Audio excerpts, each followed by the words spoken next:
Funny how people unsubscribe from your life without notice. One day they swear forever, the next they're gone. But hey, if you're here, hit subscribe. It's free, unlike loyalty. I was 24 when I got the news, potentially cancerous cells in my breast tissue.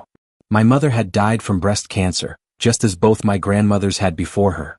The doctor gave me a choice: wait and see if the cells turn deadly, or get ahead of it with a double mastectomy. I chose survival. No one warned me about the extent of the scarring. The first time I saw myself in the mirror after the surgery, I felt sick. Long, thick scars stretched across my chest, a permanent reminder of what I had lost. My self-image crumbled. I avoided mirrors, avoided leaving my flat, avoided feeling like myself. Therapy helped, but not enough. My therapist suggested consulting a plastic surgeon, and that's when I learned that implants could hide the scars.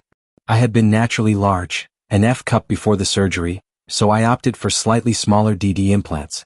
The scars were concealed, and for the first time in a long while, I felt like I could breathe again. Months passed. Life started to feel normal. Then at work one day, I was having lunch with a friend, laughing about an upcoming holiday, when she joked about my implants exploding on the plane. It was an inside joke, nothing cruel, just something lighthearted between friends. But Jill, a coworker who had no idea about my history, overheard. She spread the word like wildfire.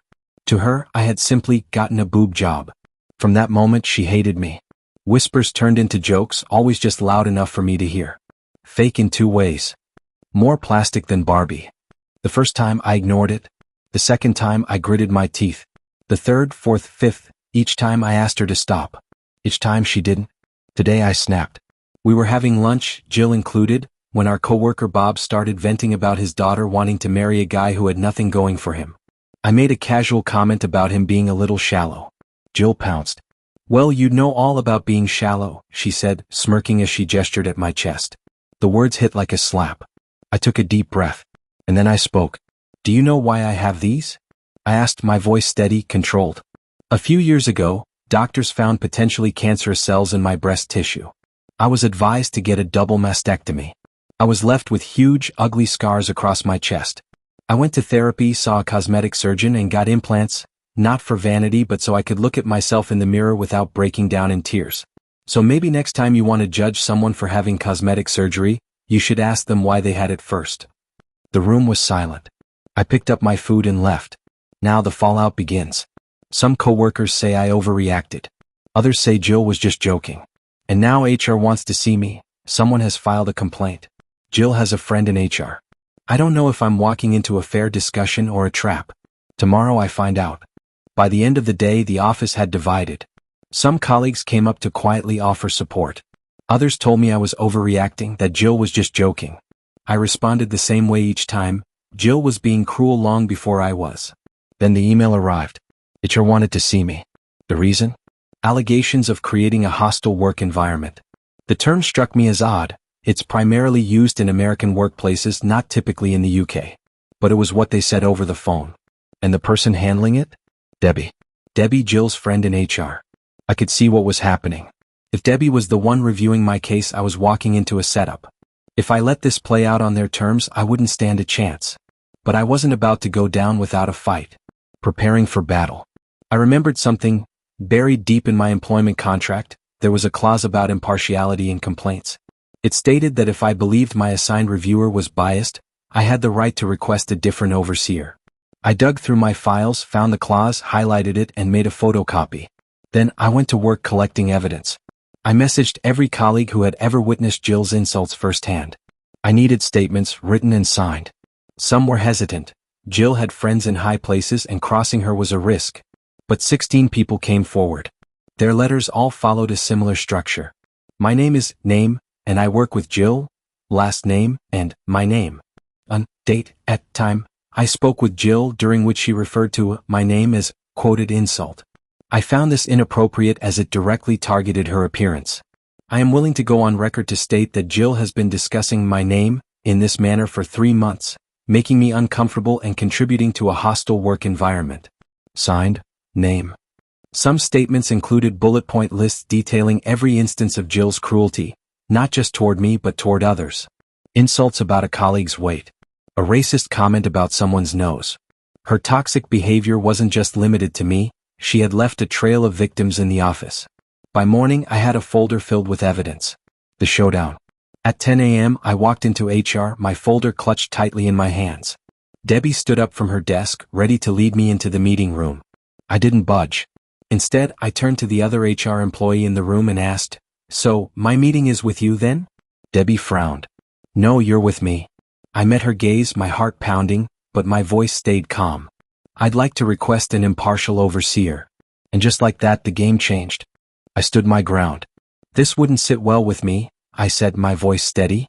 "My contract states I have the right to an impartial overseer." As I spoke, I pulled out the contract page from my folder, holding it firmly in my grasp. I wasn't about to let it out of my sight, not with a shredder sitting far too close for comfort. Debbie's eyes flickered over the highlighted clause. "I can be impartial," she muttered. I gave her a small, polite smile. "I really don't mean to be a pain," I said, "but I have it on good authority that the person on the other end of this complaint, Jill, is a close friend of yours. And my contract explicitly states that I'm allowed an impartial reviewer." Debbie's jaw clenched. Then, without another word, she stomped off to get a supervisor. The review begins. The supervisor arrived, his expression unreadable. He looked between me and Debbie. "How do you know she can't be impartial?" he asked. I met his gaze and answered clearly, "Because Jill, who filed the complaint, is her close friend." The supervisor turned to Debbie. "Is that true?" She crossed her arms. "I can be impartial." A deep sigh. Pause. Then finally the supervisor motioned to another HR rep and said, "All right. The four of us will review the complaint together." I thanked them for being accommodating, trying to hide the relief in my voice. I wasn't sure if I had annoyed them, but I had forced their hand. Debbie, however, looked murderous. She had expected to fire me. At the very least, she had planned to recommend my termination. But now she had to sit through the entire review. The interrogation. The interview lasted over half an hour. They asked the same questions over and over, just phrased in different ways. Here's the condensed version. Question: you said earlier that you think Jill reported you. What? A. Jill has had an issue with me for about 3 months now. Question: why didn't you come to us about it earlier? A. I had no issue with her. Question: what issue does Jill have with you? A. 4 years ago, a specialist found potentially cancerous cells in my breast tissue. I had a double mastectomy to remove them. Afterward, I was left with severe scars. My therapist recommended a plastic surgeon, who suggested breast implants to help me feel comfortable in my own skin again. Jill found out about the implants but not the cancer. I sat at my desk, staring at my screen. My CV was open, ready. I had done everything I could. Now all I could do was wait. An hour passed. Then, one by one, the people who had written letters of support or had been present in the lunchroom started getting called in. Each of them was gone for about 10 minutes. Jill, however, was noticeably absent from the lineup. I tried to focus on work, but my heart pounded with every person that returned from HR. Then finally, Jill's name was called. She disappeared into the office for half an hour. When she returned, her face was like thunderclouds before a storm. She glared at me. Art. I refused to give her the satisfaction of a reaction. At 4:30, she was summoned back to HR. At 5 o'clock, as the office was packing up for the day, Jill stormed back in. She didn't sit down. She didn't look at anyone.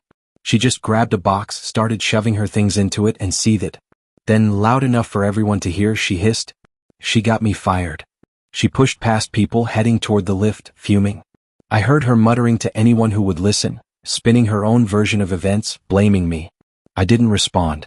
A final email from HR popped up in my inbox. Case closed. Jill was gone. A lesson in standing your ground. This story isn't just about workplace drama. It's about standing up for yourself, even when you're afraid. Jill thought she could bully me. She thought she could turn people against me. She thought she could weaponize HR to silence me. But truth and persistence won.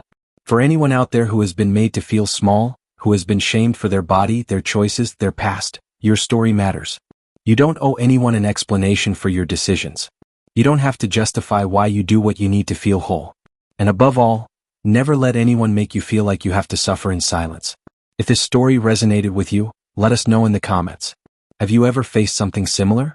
And if you believe in the power of standing your ground, make sure to like, share, and subscribe, because stories like these deserve to be heard.